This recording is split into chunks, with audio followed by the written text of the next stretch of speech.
My name is James Fallows from The Atlantic, and we're going to go in this order for the discussion. We have three eminently qualified people. Jennifer Kavanagh of the RAND Corporation has written a recent book, co-author of a recent book called Truth Decay, which has some obvious resonance with the problems we're discussing. She's going to give us her brief summary assessment of where we stand on the truth versus decayed truth. Then Angelo Carusone, who's been involved for a long time with Media Matters and for the last 2 years has been president of Media Matters, who is involved in trying to combat the media spread of falsehood, will give us his assessment. And then Professor Robert Shapiro from here at Columbia, who has written an eminent political scientist whose recent book, one of his recent books, is called The Rational Public. He can tell us whether that is still a viable way to describe our reasoning public. So with that, let me turn it first to Jennifer to give us her overview of the truth versus falsehood state of affairs. Okay, thanks. So truth decay is the term that my co-author Michael and I are using to refer to the diminishing role that facts, data, and analysis appear to play in our policymaking process, in the way we talk to each other, and how we talk about political and social issues. So we end up in a situation where not only are we not sure what's true and what's not, but we're not even really sure where to go to find that factual information. So what do we think is causing this? And I think this gets it to the question of what's wrong, or how did we get here? So the first is actually something that hasn't changed, and it was really the focus, or one of the focal points of the first panel today, and that's cognitive bias and the way we process information. We like to be right. We seek out things that prove that we're right. We disregard things that say that we're wrong. We rely on our friends and family, which can be great if you have informed friends and family. Not everyone has informed friends and family, so it can be dangerous.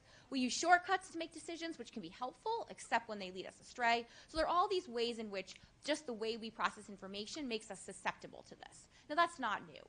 But the internet and the social media and the changes that we've seen in our media ecosystem, which is our second driver, really exacerbate those trends.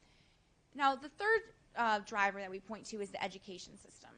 So as technology has changed the way information is shared and disseminated, it's become increasingly challenging for people to navigate that space. But technology changes fast and institutions change slow. So schools haven't caught up in terms of providing students with the skills they need to be able to navigate that space. And then finally, polarization. And we've alluded to it here several times in the political space. But it's also important to think about social, economic, and demographic polarization, and the extent to which we live and work in very homogenized communities that are then separate from these other communities. And these create the demand for alternative narratives, as well as the space for these alternative narratives to thrive. And so this is, I think, some of the drivers that end up getting us to where we are today.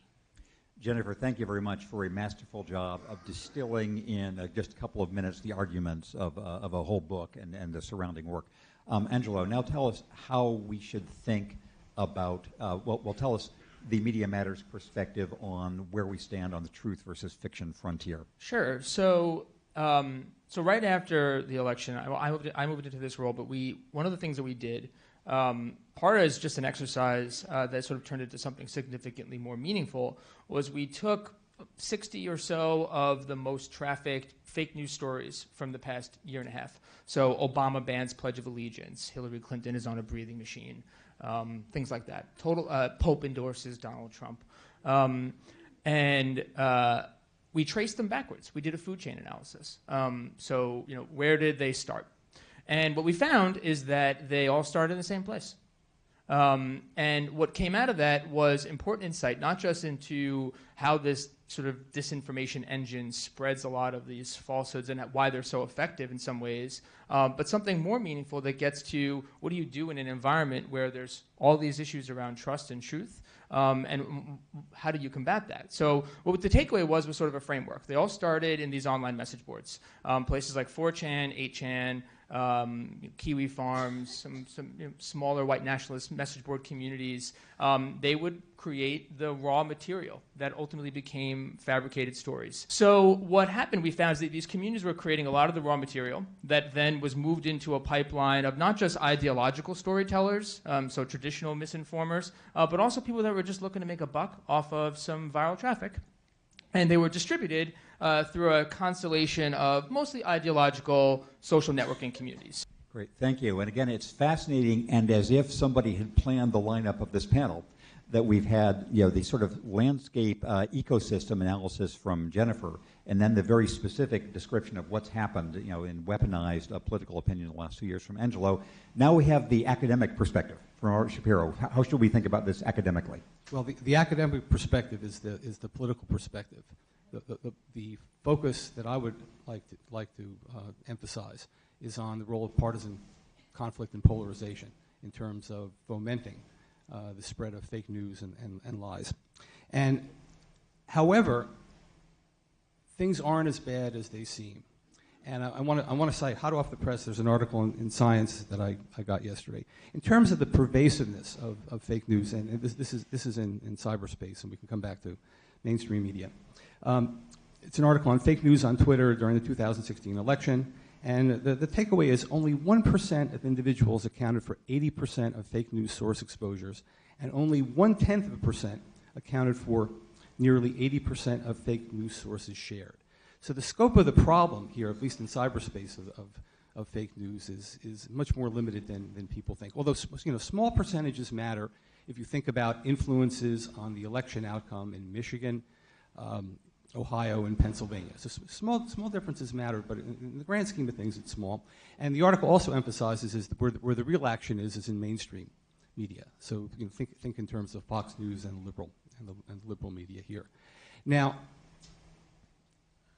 what I would emphasize here, now this fake news that we're talking about, which Kathleen Hall Jamieson very nicely referred to, she didn't like the term fake news because she thought that was a contradiction, but she liked the expression VD, viral the deception, and that seemed to catch on yesterday in a big respect. For me, there are two aspects of lies that are important. They're the kinds of lies that we see today that have proliferated in politics. Those are blatant, outright lies, which has been refined a little bit in Roger Cohen's assessment of it and his citing of Harry Frankfurter's book on bullshit.